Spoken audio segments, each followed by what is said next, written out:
Bab 248. Ya tahulah.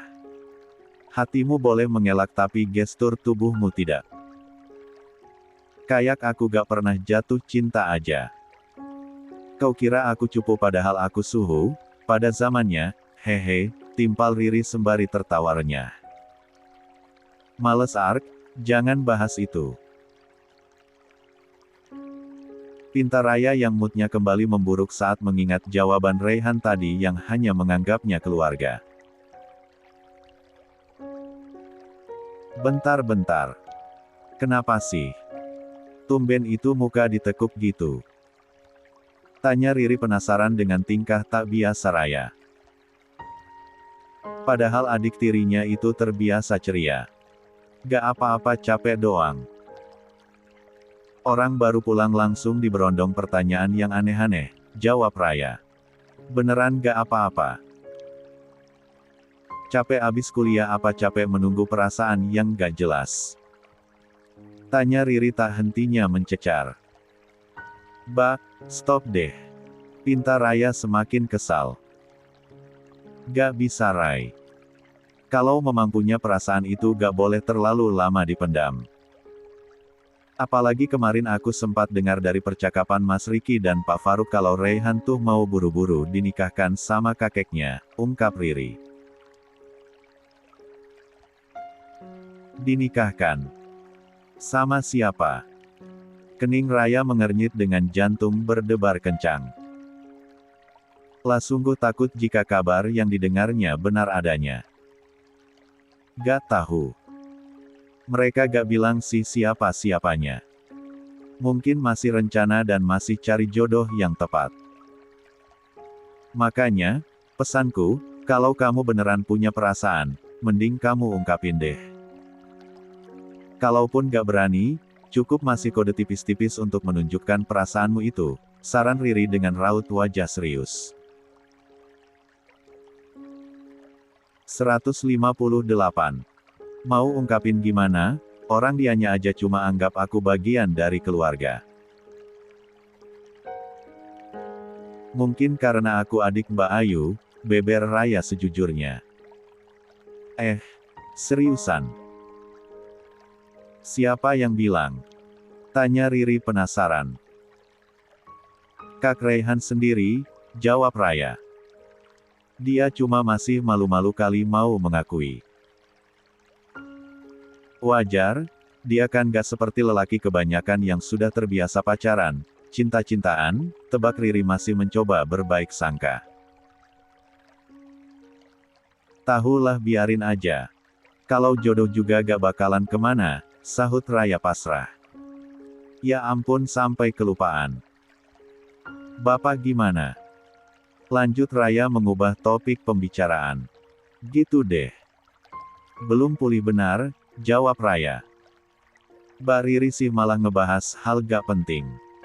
Jadinya kelupaan mau langsung lihat bapak, timpal Raya. Kesal. Mending mandi dulu sana, salat dulu. Biar leluasa lihat bapaknya. Titah Riri. Raya mengangguk lalu meraih handuk dan menyimpan di pundak. Dah Siva. Nanti dulu ya digendongnya. Kata Raya pada keponakannya itu sambil melangkah keluar dari kamar. Berjalan menuju kamar mandi untuk membersihkan badannya setelah beraktivitas seharian. Sebagus dan semewah apapun rumah yang disinggahi, tetap saja rumah sendiri menjadi tempat pulang paling nyaman. Seperti halnya yang dirasakan Raya kini. Dan yang lebih utama, bisa kembali berkumpul dengan keluarga tercinta. Setelah selesai mandi dan dilanjutkan dengan mendirikan salat asar, Raya pun bergegas keluar kamar lalu berjalan menuju kamar Pak Lukman. Mengetuk pintu kamar itu lalu masuk setelah dipersilakan. Pak. Raya menyapa sambil melangkah memasuki kamar. Bapak gimana sekarang?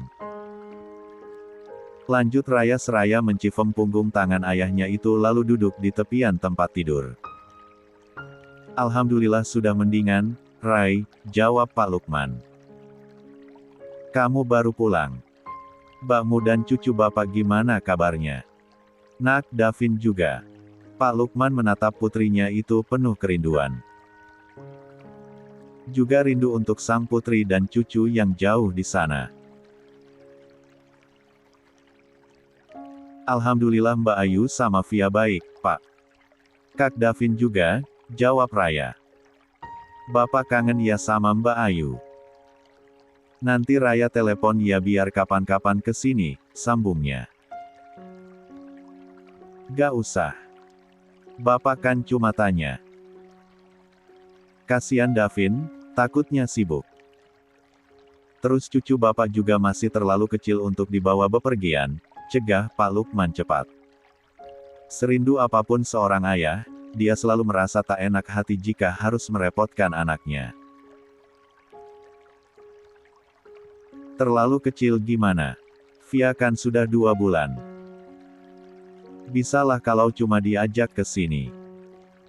Lagi pula kan Kak Davin juga gak terus-terusan kerja, ada liburnya. Jadi pasti menyempatkan untuk ketemu bapak, balas Raya. Sudah gak apa-apa, gak perlu.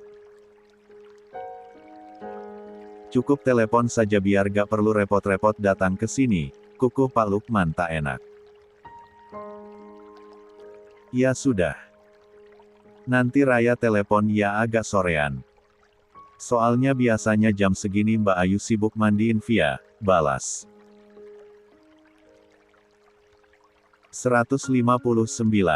Raya. Oh, iya, yang sakit yang mama, Pak.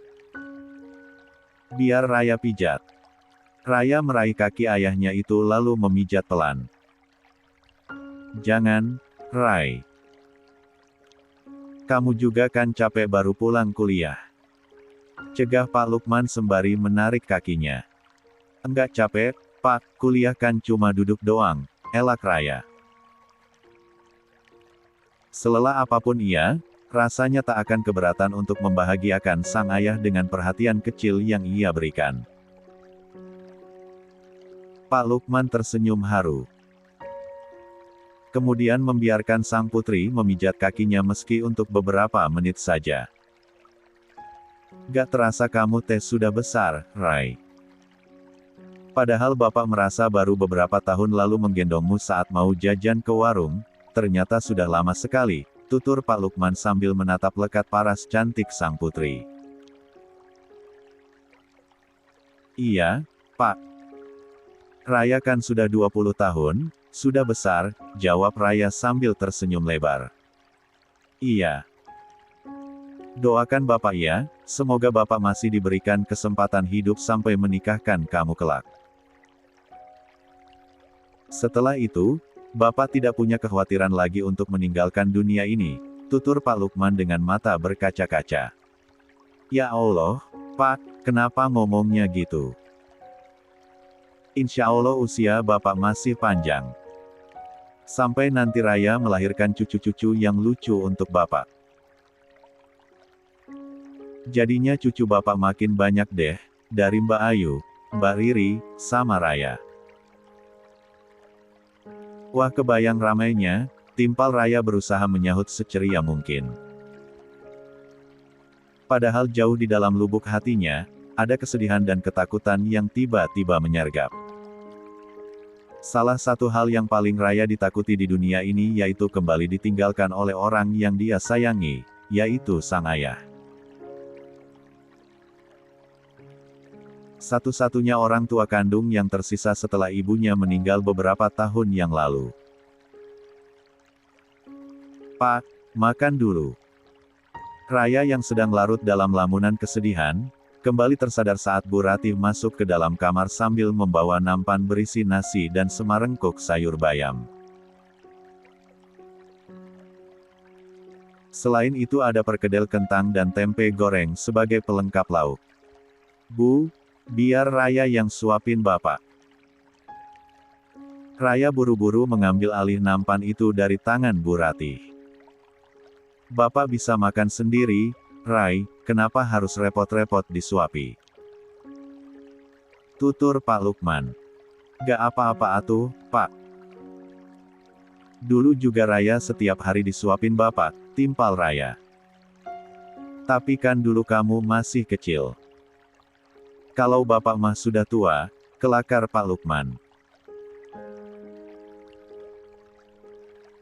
Bapak bisa aja. Raya pura-pura tergelak dengan ucapan ayahnya itu. Buka mulutnya, Pak, satu anjut Raya sambil mendekatkan sendok ke mulut Pak Lukman.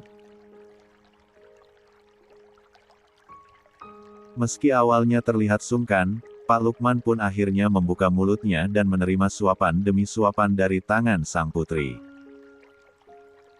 Menelan makanan itu dengan penuh keharuan. Raya pun merasakan hal yang sama. Dia kini baru menyadari jika pahlawannya itu semakin lama semakin menua. Badannya yang dulu tegap berisi, kini semakin menurun dengan kulit yang tak lagi kencang. Beban hidup yang dirasakan sang ayah akibat himpitan ekonomi dulu, membuat tubuhnya terlihat lebih tua dari usianya. Hidup lebih lama ya, Pak. Izinkan Raya bisa membahagiakan Bapak, gumam Raya dalam hatinya. 160. Raya tahu, kehidupan sang ayah kini sudah cukup bahagia dan tak lagi kekurangan berkat Ayu. Tak perlu repot-repot mencari nafkah di usia yang tak lagi muda. Hanya saja, Raya ingin bisa membahagiakan ayahnya dengan hasil jerih payahnya sendiri. Dengan caranya sendiri. Di tempat berbeda, Raihan baru saja bangun dari tidurnya saat pintu kamarnya diketuk dari luar. "Kenapa, Mbok?" tanya Raihan sambil mengucek matanya yang masih terasa lengket. "Ada tamu di depan," jawab Mbok Sumi. "Nanti saya ke depan." "Mau mandi dulu malah ketiduran," jawab Raihan. Ia mengucap istighfar berkali-kali saat menatap jam yang sudah menunjuk ke angka 4 lebih. Gegas ia pun berlalu menuju kamar mandi dan mengguyur badannya sebentar. Setelah itu mengambil air wudhu dan keluar dari kamar mandi dengan cepat. Mengejar waktu asar yang terlambat. Astagfirullah. Raihan kembali menggumamkan istighfar setelah selesai mendirikan salat 4 rakaatnya. Sehabis melipat sajadah, bukannya buru-buru ke depan untuk menemui tamunya, pikirannya malah langsung tertuju pada Raya. Apa Mbak Raya sampai dengan selamat? Apakah ada kendala di perjalanannya? Bannya kempes lagi atau susah buka helm mungkin, desis Raihan bicara sendiri. Gimana kalau helmnya beneran susah dibuka dan lelaki itu, Raihan menghentikan gumamannya. Membayangkan Raya berdiri saling berhadapan dengan lelaki lain untuk membukakan helm seperti yang tadi pagi ia lakukan, membuat hati Raihan berdenyut perih. Raihan gegas menggelengkan kepalanya. Mengusir bayangan itu dan mencoba meredamnya dengan terus meyakinkan diri sendiri jika hal itu tak mungkin terjadi. Lapun meraih ponselnya lalu membuka aplikasi WhatsApp. Menatap kontak dengan foto profil setangkai bunga rafflesia yang tak lain adalah kontak Raya. Telepon gak ya? Tapi aku harus bilang apa untuk memulai basa-basi? Apa langsung saja tanyakan keadaannya? Raihan menimbang-nimbang dengan ponsel masih di tangannya. Antara menekan tombol panggilan atau tidak. 161. Pintu kamar Raihan kembali diketuk kala ia hampir menekan tombol panggil. Ia pun terpaksa meletakkan ponselnya lalu membuka pintu. "Bo, seben," Raihan tersenyum kecil kala menyadari kalau yang berdiri di depan kamarnya kini bukanlah Mbok Sumi. "Maaf, Mang. Kirain teh Mbok Sumi," lanjut Raihan pada Mang Yusuf. "Gak apa-apa, Rei. Justru Mamang yang harus minta maaf karena sudah mengganggumu. Mamang teh cuma mau bilang kalau Nisa sudah menemukan kosan yang lumayan cocok. Jadi nanti malam mau mulai tinggal di kosan barunya. Mau beresin dulu barang-barangnya yang masih ada di rumah ini. Sekaligus mau ngucapin terima kasih karena sudah menampung Mamang dan Nisa beberapa hari ini, beber Mang Yusuf panjang lebar.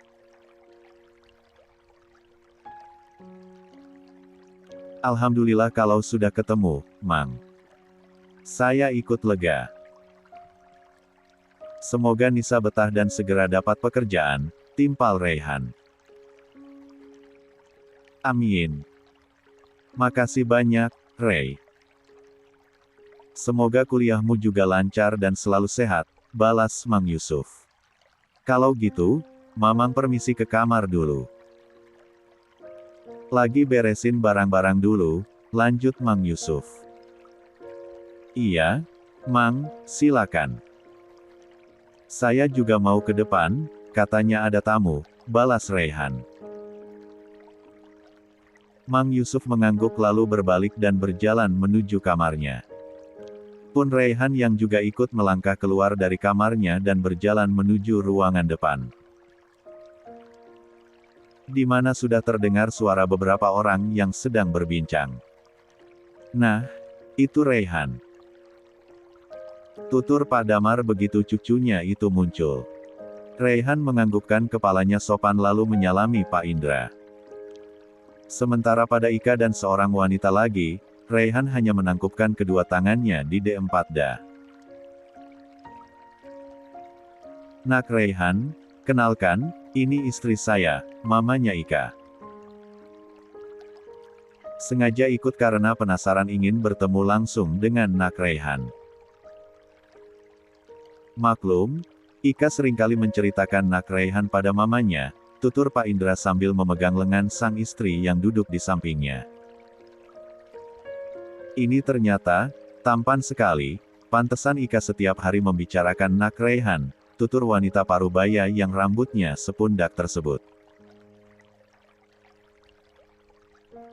Raihan hanya tersenyum tipis tanpa berniat berkomentar apa-apa.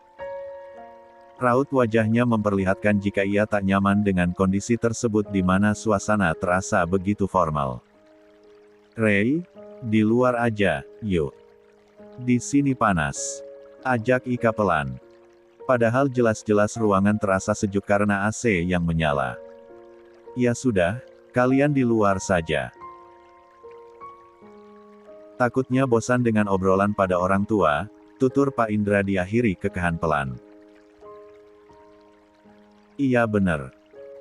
Sering-sering ngobrol berdua biar chemistry-nya semakin dekat. Ibunya Ika ikut menambahkan dengan senyum penuh percaya diri. Raihan sendiri malah mengernyit keheranan karena tak mengerti arah pembicaraan para tamu tersebut. Ia hanya merasa topik obrolan itu terlalu jauh dari kata wajar. Seolah sedang berniat ingin menjodoh-jodohkan. 162. Padahal antara ia dan Ika tak ada hubungan apa-apa.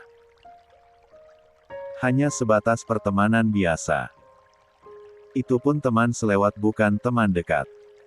Ayo, Rei. Ajak Ika sambil bangun dari duduknya. Raihan melirik pada Pak Damar.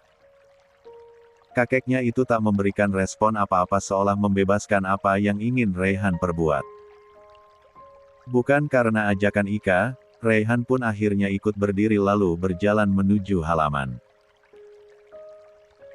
Ia hanya sedang butuh angin alami untuk menyegarkan pikirannya yang masih sedikit kusut. Rei, kok malah berdiri di situ? Protes Ika saat melihat Raihan malah mematung dengan kepala menengadah menatap langit jingga di atas sana. Sore yang sangat indah. Andai dia yang ada di sini. Gumam Raihan dengan senyum yang terbit tiba-tiba.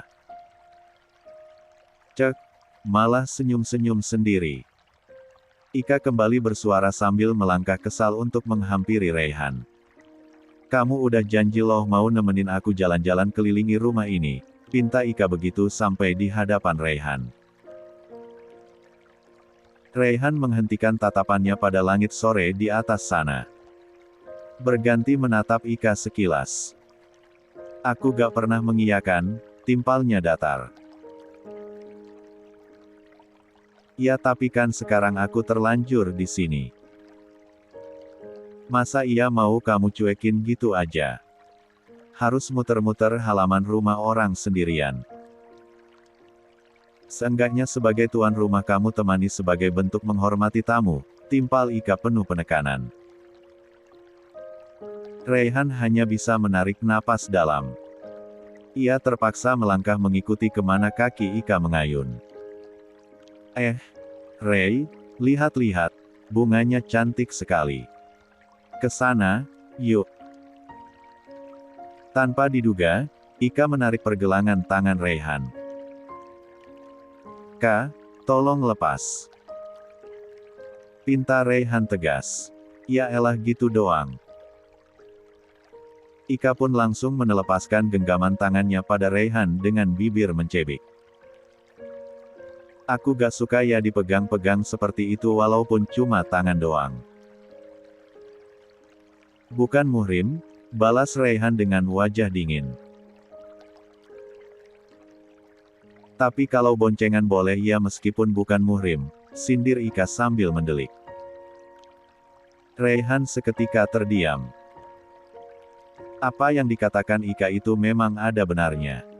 Karena ketika berboncengan, sedikit banyaknya pasti saling bersenfan. Namun entah kenapa itu justru terasa menyenangkan jika dilalui bersama Raya.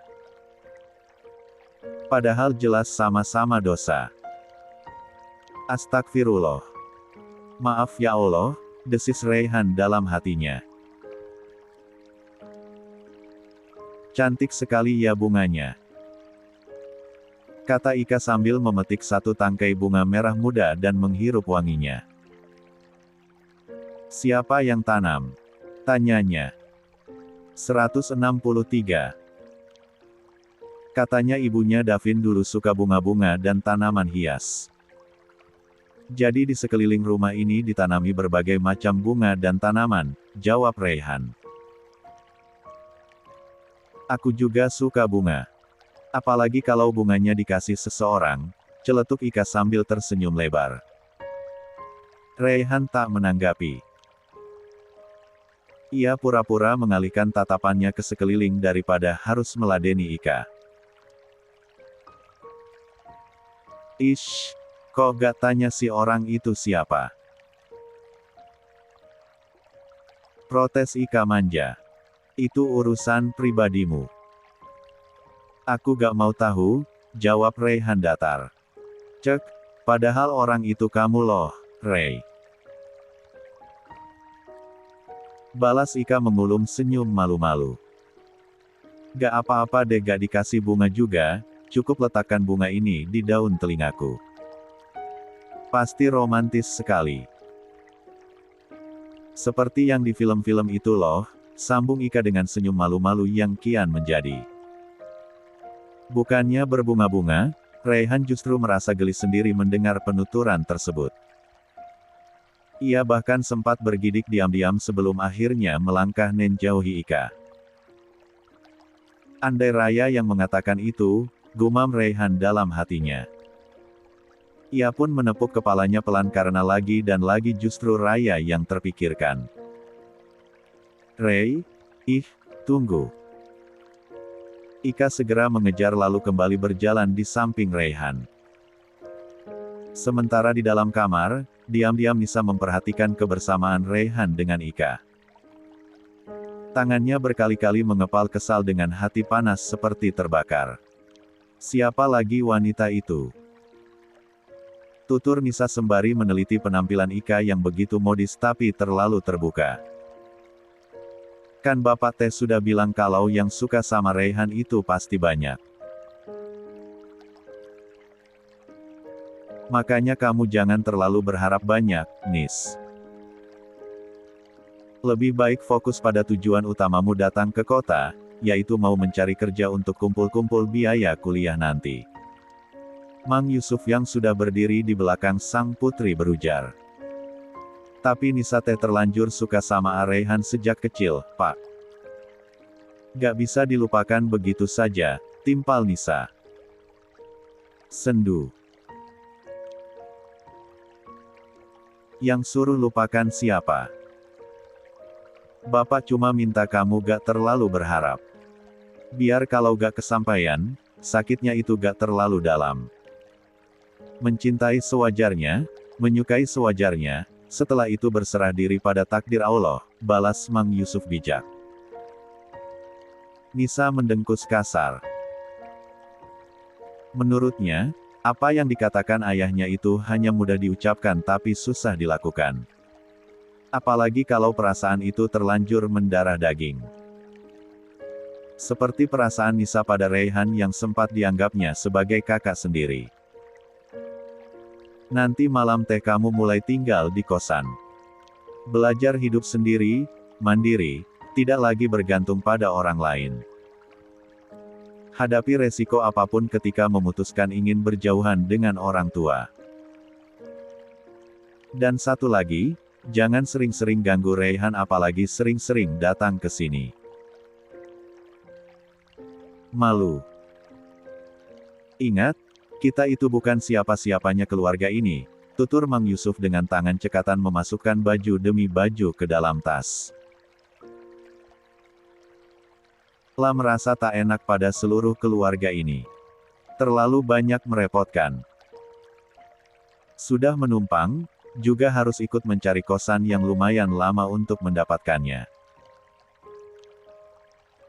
Teringat saat dirinya dan sang putri tadi diantar oleh Ricky.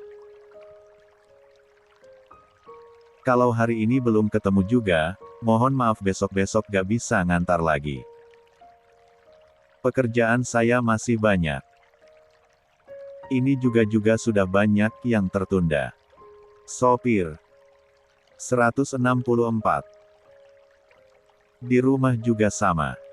Harus selalu standby buat jaga-jaga takutnya Tuan Besar atau Mbak Ayu ada urusan. Kadang anterin Mbok Sumi ke pasar juga. Mang Yusuf mengerti kenapa Ricky berkata seperti itu tadi. Karena sejak pagi mengantar berkeliling mencari kosan tapi sampai duhur belum juga dapat. Padahal banyak kosan yang kosong dengan harga tak terlalu tinggi. Pokoknya setelah ini harus dapat. Apa kamu gak dengar apa kata Bang Ricky barusan? Semua orang itu punya kesibukan, gak cuma harus nyariin kosan kamu doang. Tutur Mang Yusuf penuh penekanan saat keduanya berjalan menyusuri gang menuju kosan yang akan kembali dilihat setelah beberapa kosan ditolak tadi. Cek, iya, Pak. Nisa menyahut dengan terpaksa. Mang Yusuf kembali tersadar dari lamunan. Ia menutup resleting tas setelah semua barang-barang Nisa yang akan diangkut ke kosan nanti selesai dimasukkan. Berhenti merepotkan keluarga ini, Nis. Kamu sudah besar dan harus belajar tanggung jawab pada hidupmu sendiri, lanjut Mang Yusuf meneruskan wejangannya. Nis, kamu dengar apa yang barusan Bapak katakan kan? Kamu mengerti kan? Mang Yusuf menoleh karena Nisa tak kunjung menyahut. Mang Yusuf menghembuskan napas kasar menyadari sang putri tak ada lagi di kamar itu. Ia juga geleng-geleng kepala kala melihat pintu kamar yang sudah terbuka menandakan jika putrinya itu baru saja keluar. Jangan sampai kamu berbuat yang memalukan, Nis, gumam Mang Yusuf. Nisa sendiri memang diam-diam keluar kamar lalu berjalan menuju luar rumah dari pintu belakang. Ia ingin menghampiri Raihan yang masih dengan Ika dan ingin membuat sepasang laki-laki dan perempuan itu tak lagi berduaan, tapi menjadi bertiga dengan dirinya. Raihan. Panggil Nisa sambil berjalan mendekat. Pantesan Nisa cari-cari di rumah gak ada, ternyata di sini, lanjut Nisa sambil tersenyum simpul. Siapa, Ray? Tanya Ika keheranan dengan kemunculan Nisa yang tiba-tiba. Ini. Nisa, tetangga satu kampung Rayhan. Sekaligus teman dekat sejak kecil. Nisa buru-buru memotong perkataan Rayhan. Memperkenalkan dirinya sendiri pada Ika. Kening Ika berkerut sambil menatap Nisa dari atas sampai bawah. Kampungan, celetuknya. Apa kamu bilang? Tanya Nisa geram. Kampungan. Ika mengulang dengan mengeja. Lihat kekakuan teman Aa. Kok ngatain aku gitu sih? Aduh, Nisa kesal.